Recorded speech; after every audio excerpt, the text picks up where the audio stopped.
ነውራም ባለጌ ህዝብ ጌታ ኢየሱስ ይድረስልን። አሁንም አሁን ዓለም ላይም አሁን አንዳንድ ጊዜ በጣም ኃጢአተኛ የሆነ መንደር ላይ ሄደ ነው ይህንን ኃጢአት አላደርግም ካልክ እንደ ፋራ እየታየ ልትገለል ትችላለህ አይደለ? ለካ ሲጣራ አራዳው አንተ ነህ በጌታስ አይደል? አዎ ኃጢአት በሚደረግበት መንደር ላይ ያንን እነሱ የሚያደርጉትን ኃጢአት ባለማድረግ ሙድ ሊይዝብህ የሚሞክር ሰው ካለ ፋራው እሱ ነው፣ አራዳው አንተ ነህ። አላመንከኝም? ጌታ ኢየሱስ ሲመጣ ታምነኛለህ። አራዳ ማለት እግዚአብሔርን የሚፈራ ነው። ወይ ደግሞ የዛሬ 5 ዓመት አካባቢ ሚመር ሲሰራራን አንድ የሰራናት ሚም ነገር ነበረች። አራዳ ትመስለኝ ነበር ለካ አታስቀድስም ብለን ሰርተን ነበርና አራዳ ማለት የሚያስቀድስ፣ አራዳ ማለት እግዚአብሔርን የሚፈራ፣ አራዳ የእግዚአብሔር ፍቅር በልብ ውስጥ ያለ፣ ሊሳሳት ይችላል፣ ኃጢአትን ሊያደርግ ሊበድል ይችላል። ግን ሰዎችን ማለት የሆነ ኢንቴንሽናሊ ወይም የሆነ ኢል ኢንቴንሽን በሆኑ ሰዎች ላይ የማይሄድ እንደዛ በክፋት በምናምን በቃ ሳያውቅ ሊሳሳት ይችላል፣ ግን መለስ የሚል ሲያጠፋ ይቅርታ የሚጠይቅ ኃጢአት ሰርቶ ቢችል የዛኑ ሰዓት ወይ በማግስቱ ምናምን ቶሎ ወደ ንስሐ አባቱ የሚሮጥ ወደ እግዚአብሔር አምላክ የሚሮጥ አራዳ እንደዛ ነው እንጂ በኃጢአት የሚጨማለቅ እሱ ልክስክስ ይቅርታ እንደዛ ነው እንጂ አራዳ አይደለም።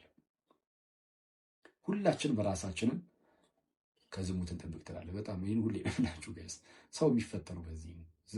ዝሙት በጣም ከባድ ነው። ላትሰርቅ ትችላለህ። አሁን መስረቅ በቃ ላትሰርቅ ትችላለህ።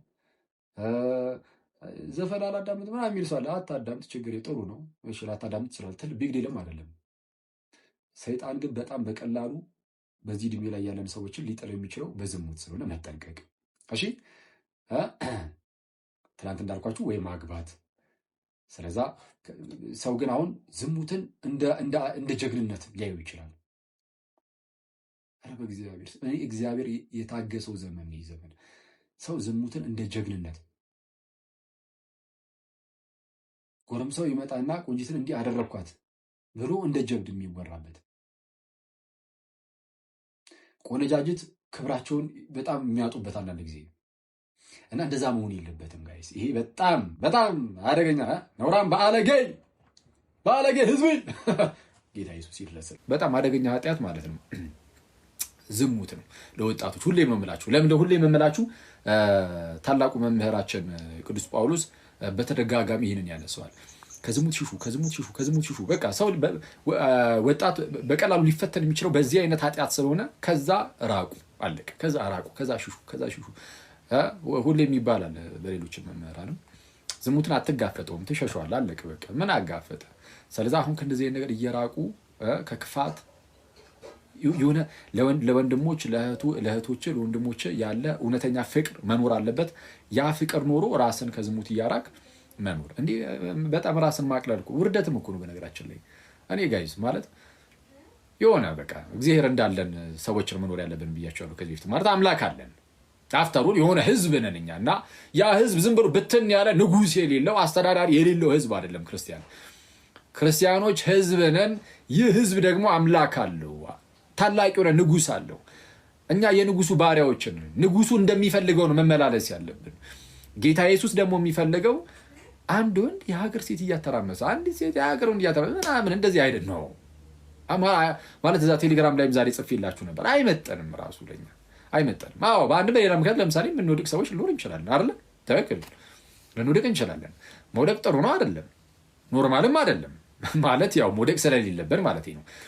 ብንወድቅም ግን ወድቀን መንቀር ግን አይደለንም። እንነሳለን። ጠላቴ ደስ አይበል፣ በወድቅም እነሳለሁ፣ እግዚአብሔር ያስነሳኛል። እንደዛ ነው። ስለዛ ምንድነው የወደቅን ሰዎች ቶሎ ብሎ መነሳት፣ ወደ እግዚአብሔር ለመቅረብ መሞከር፣ ሁልጊዜም ቢሆን እግዚአብሔርን መናፈቅ። ትልቁ ነገር እሱ ነው። ባይዘው እግዚአብሔርን የሚናፍቅ ሰው ወድቆ አይቀርም። እግዚአብሔርን ናፍቆቱ ያደረገ ሰው፣ ከልቡ ላይ እግዚአብሔር ሙሉ በሙሉ ያልጠፋበት ሰው ወድቆ አይቀርም፣ ደግሞ ቶሎ ይነሳል። ስለዛ እግዚአብሔርን እንዳናሰድበው፣ ሰዎች እኛን አይተው በቃ ምን እነሱ እኮ ናቸው እንዲህ እኮ ናቸው ተብሎ እግዚአብሔር እንዳይሰደብብን። እንዲህ ኧረ በስመ አብ አንተ የቃል ስብከት እኮ ዝም ብሎ እኮ ደካማ ነው። ብዙ ጊዜ ማለት ያው ጥሩ ነው የቃል ስብከት እርግጥ ነው፣ ግን በጣም ፓወርፉል የሚሆነው የቃል ስብከት ይሄ ህይወታችንም ሲሰብክ እኮ ነው። እና ህይወታችን ሲሰብክ በቃ ያኔ ክርስቶስ ይደሰትብናል። አስቡት ጋይስ፣ በቃል አስተምረን ግን ህይወታችን ባዶ ቢሆን፣ በቃል እኮ እንለዋለን በቃል አልነውና ልክ ህይወት ላይ ሲመጣ ግን በጣም ታች ሆነን ታች ላይ አፈር ላይ የምንተረማመስ ከሆነ ጌታ ኢየሱስ አይቶ የሚደሰትብን ይመስላችኋል ወይስ የሚያፍርብን? አረ እግዚአብሔር በእኛ ሊደሰት አይችልም። በዚህ ስራችን ቢያንስ በአንደበቱ ተናግሮልኛል በህይወቱ ባይኖረው ይላል። በፍጹም ግን ደግሞ እናገላብጠውና ማለት ነው። ለምሳሌ በህይወቴ በጣም እንደው ጥሩ በሆንና ክርስቶስን የምመስል ቢሆን እና ሰዎች ልክ ጌታ ኢየሱስ በማቴዎስ ወንጌል ምዕራፍ 5 ላይ እንደተናገረው መልካሙ ስራችሁን አይተው በሰማይ ያለ አባታችሁን እንዲያመሰግኑ ብርሃናችሁ በሰው ፊት ሁሉ ይብራ ብሎ አይደል የተናገረው።